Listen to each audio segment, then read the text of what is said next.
Assalamualaikum warahmatullahi wabarakatuh. My name is Putri Shazwanis binti Kamal Rizal and my ID number is 2024740729. My supervisor name is Dr. Azrina binti Zaid. This code is SRT650 Research Methodology in Sport by Encik Muhammad Faizal bin Kutip. Welcome to my present. So today I'm going to present about the relationship between adaptive leadership in badminton coaching and player development in Selangor Club. And this is the chapter that I will present after this, which are Chapter 1 Introduction, Chapter 2 Literature Review, Chapter 3 Methodology. Badminton is a popular global sport. In Malaysia, play developed through structured pathway from schools to national level. Player is the fast-paced sports that require both physical and mental skills. Coaching leadership is important in guiding play development. Adaptive leadership allow coach to adjust their coaching style based on player needs, which can support overall play developments and performance. In reality, Datuk Lin Chowei, as an example, how he performed on courts because of Datuk Misbun that guide Datuk Lin Chowei until being number 1 in the world. This research focus on how relationship between adaptive leadership in badminton coaching and player development can maintain their performance during competitive among badminton players in Selangor clubs. Next is about problem statement.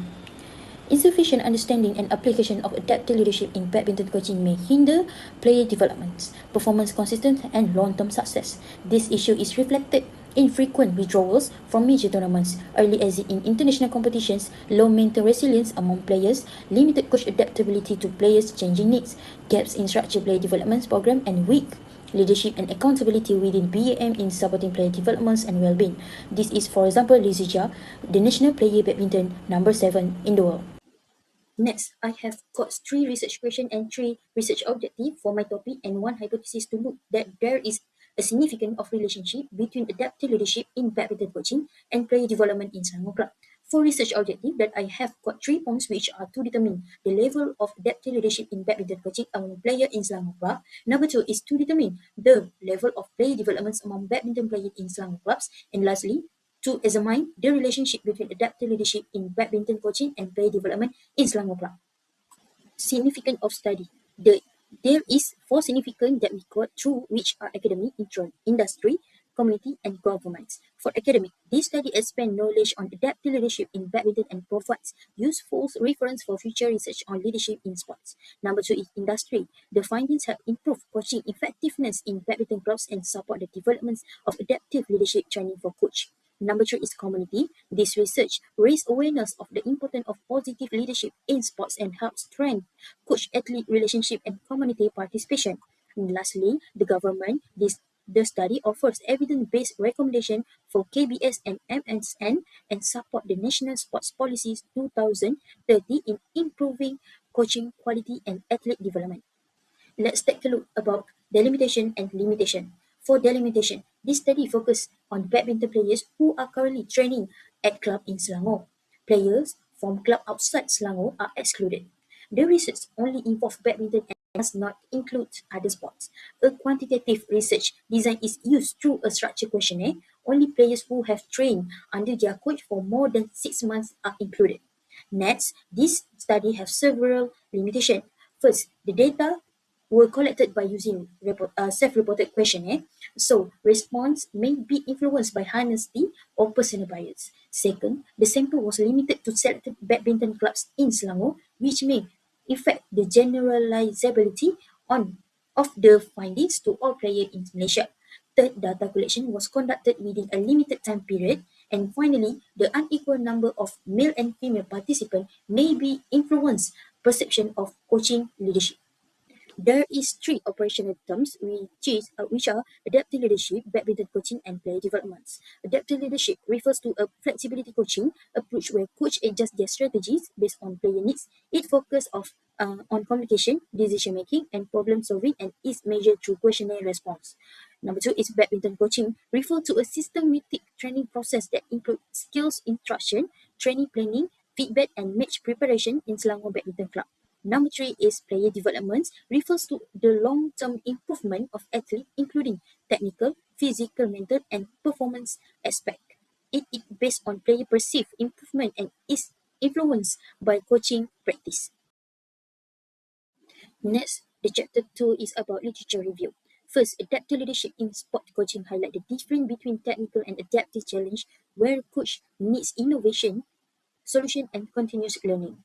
Number 2 is flexibility in coaching allows coach to adjust their method based on individual athlete needs, helping them respond effectively to changing situation during training and competition.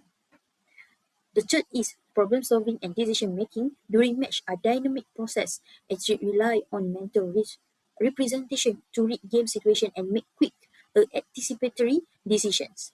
Next, emotional intelligence in coaching is important because coach who can manage emotion effectively improve coaching quality and athlete psychological well-being. And finally, previous studies show that adaptive leadership is positively related to player developments. It helps build empathy, emotional resilience, and support better personal growth and performance outcome. For a conceptual framework, this conceptual framework show the relationship between adaptive leadership in coaching and player development. Adaptive leadership is the independent variables which consist of four constructs, which are flexibility in coaching, emotional intelligence, player empowerment, and problem-solving skills. These four constructs represent how coach adapt their leadership style based on players' need situation and challenge during training and competition. Adaptive leadership is expected to influence players' developments as the dependent variables by improving player technical skills, tactical understanding, mental strength, and overall performance. In short, the framework suggests that the more adaptive the coach leadership, the better the development of badminton players. For research design, the research design that I use is quantitative methods, which is methods design is questionnaire. This study focus on measuring relationship and level between the variables through questionnaire, allowing systematic statistical analysis. Population sample and sampling. The total of population that I got is 130 players, the players who are currently training under the coach, and the number of population that I got from head coach of Selangor Sports Schools. The sample based on Karachi and Morgan that I got is 97 respondents. The sampling method that I use is simple random sampling, quantitative analysis through questionnaire. For the instrument and pilot study, have divide by three parts, which is part A, B, and part C. So part A is demographic information using a nominal scale based on gender, age, and years as a badminton players.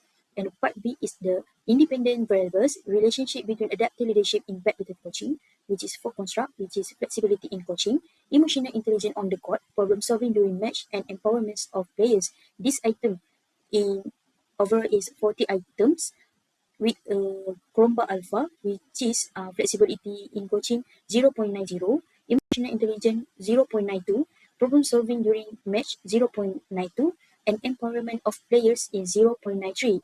This Likert scale that I use is strongly disagree until number 4 strongly agree. For the part 6 is dependent variables for player development. Have 5 constructs that which is foundational movement skills, participation in multiple sports, progressive technical developments, tactical understanding and decision making, and training in mental skills. The Likert scale that I use is moderate true of me 1 until 5. For the pilot study is around 30 respondents, reliability Cromba Alpha 0.70. There is 10-step data collection. In this study, the first step was to clearly identify the research objective and discuss them with the supervisor to ensure the study was focused and achievable. After that, the target population, sample size, and sampling method were carefully determined to represent the participants accurately. The research instrument, in this case the questionnaire, was then developed and validated to ensure it was reliable and easy to understand. Once ethical approval and concerns were obtained from participants, the questionnaire was administered. The collected data were carefully recorded and later analyzed using SPSS. Finally, the result was interpreted, discussed, and conclusions were drawn to answer the research questionnaire. Let's take a look for data analysis. For the research question have 3 RQ, RQ1, RQ2, and RQ3. For the RQ1, data analysis using descriptive analysis, mean standard deviation, and frequency distribution was used to analyze the data. RQ2, what is the level of play development in Selangor? Using the data, descriptive analysis means standard deviation, and frequency distribution was used to analyze the data. RQ3, is there any significant relationship between adaptive leadership in badminton coaching and player development in Selangor clubs using a Pearson correlation analysis? That's all from me. Thank you.